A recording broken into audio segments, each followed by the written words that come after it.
រកឲ្យឃើញនៅអ្វីដែលខ្លួនអ្នកស្រឡាញ់ដើម្បីរកឲ្យឃើញនៅអ្វីដែលខ្លួនយើងស្រឡាញ់ពីគន្លឹះទី1គឺតាមរយៈការស្វែងរកឲ្យឃើញនៅចំណុចខ្លាំងរបស់ខ្លួនការដែលយើងស្វែងរកឲ្យឃើញនៅចំណុចខ្លាំងរបស់ខ្លួនគឺវាធ្វើឲ្យយើងធ្វើកិច្ចការនោះទៅតាមគោលបំណងនិងក្តីស្រមៃរបស់យើងឆាប់ទៅដល់ជាមួយនឹងអ្វីដែលយើងចង់បានការដែលយើងស្វែងរកឲ្យឃើញនៅចំណុចខ្លាំងរបស់ខ្លួននៅពេលដែលយើងធ្វើកិច្ចការងារអ្វីមួយធ្វើឲ្យយើងធ្វើការងារនោះពោពេញទៅដោយថាមពលមានកម្លាំងជំរុញបានច្រើនមិនងាយនៅក្នុងការហត់នឿយហើយការស្វែងរកនៅចំណុចខ្លាំងរបស់ខ្លួនឯងឲ្យឃើញនោះនៅពេលដែលយើងធ្វើទោះបីជាមានឧបសគ្គទោះបីជាមានបញ្ហាក៏យើងនឹងព្យាយាមនៅក្នុងការពុះពៀដើម្បីជំនះនេះគឺជាអត្ថប្រយោជន៍មួយចំនួននៅក្នុងការស្វែងរកឲ្យឃើញនៅចំណុចខ្លាំងរបស់ខ្លួនគឺចំណុចទី1គឺតាមរយៈការកំណត់សម្គាល់ទៅលើរឿងដែលងាយដែលយើងអាចទទួលបានដោយមិនមានការខិតខំប្រឹងប្រែងខ្លាំងទេប៉ុន្តែរឿងនោះគឺវាអាចចូលមកឲ្យយើងទទួលបាននូវលទ្ធផលដោយយើងមិនស្ទើរតែមិនដឹងខ្លួនណាតើយើងអាចកំណត់សម្គាល់បានដែរឬទេថាតើរឿងអ្វីខ្លះដែលយើងអាចទទួលបានតាមរយៈរឿងនោះដោយមិនសូវមានការប្រឹងប្រែងច្រើនកំណត់សម្គាល់ទី2យើងអាចកំណត់សម្គាល់តាមរយៈការស្នើសុំជាមតិយោបល់ទៅកាន់មិត្តរួមការងារក្តីឬមនុស្សនៅជុំវិញខ្លួនឲ្យពួកគាត់ជាអ្នកធ្វើការសង្កេតមកកាន់យើងវិញថាតើកន្លងមករឿងអ្វីខ្លះដែលយើងអាចធ្វើទៅបានល្អតាមរយៈមតិយោបល់របស់ពួកគាត់យើងអាចយកមកដើម្បីធ្វើការឆ្លុះបញ្ចាំងនិងសង្កេតមកលើខ្លួនឯងបន្ថែម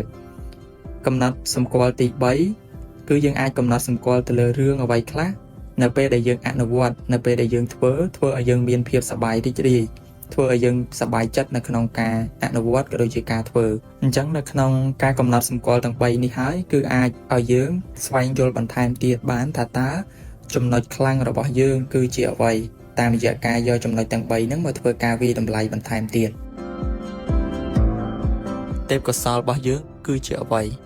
អញ្ចឹងដើម្បីឲ្យយើងអាចកំណត់សម្គាល់នៅទេពកោសល្យរបស់យើងគឺជាអ្វីនោះគឺខ្ញុំមានចំនួន3ចំណុចទី1ចូលយើងដាក់ជាសំណួរថាតើ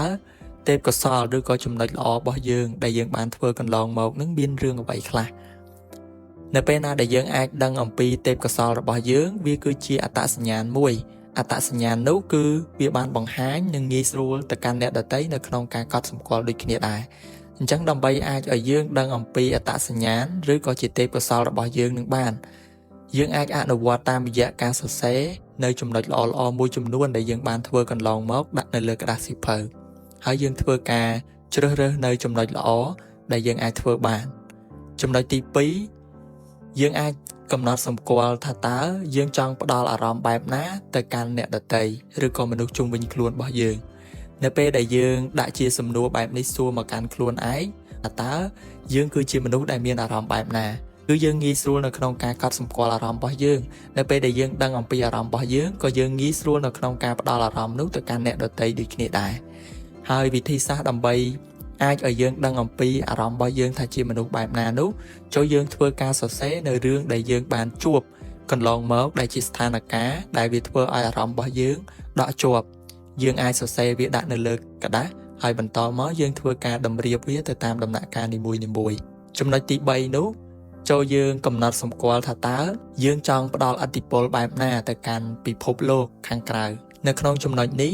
វាគឺជាចំណុចមួយសំខាន់ដូចគ្នាដែរនៅពេលណាដែលយើងបានដាក់ជាសំណួរឬក៏ចោទសួរបែបនេះនោះយើងនឹងមានជាចម្លើយមួយនៅក្នុងការបញ្ជាក់សម្រាប់ខ្លួនឯងថាតើយើងគួរតែធ្វើរឿងអ្វីហើយរឿងដែលយើងធ្វើនោះគឺយើងគួរតែប្រឹងប្រែងឲ្យដល់កម្រិតណាដើម្បីវាអាចជះឥទ្ធិពលទៅកាន់អ្នកដទៃដូច្នេះសរុបជារួមជាសារដែលខ្ញុំចង់ផ្ដល់ទៅកាន់អ្នកទាំងអស់គ្នាថាការស្វែងរកឲ្យឃើញនៅទេពកោសល្យរបស់ខ្លួនឯងវាមិនមែនជាចំណុចមួយដែលយើងមិនទទួលយកនៅការរៀនសូត្រពីអ្នកដទៃនោះទេប៉ុន្តែវាគឺជាការពង្រឹងនិងលើកទឹកចិត្តនៅគំនិតរបស់ខ្លួនឯងហើយអាចជួយជ្រោមជ្រែងខ្លួនឯងនិងអ្នកដទៃបានថែមទៀតផង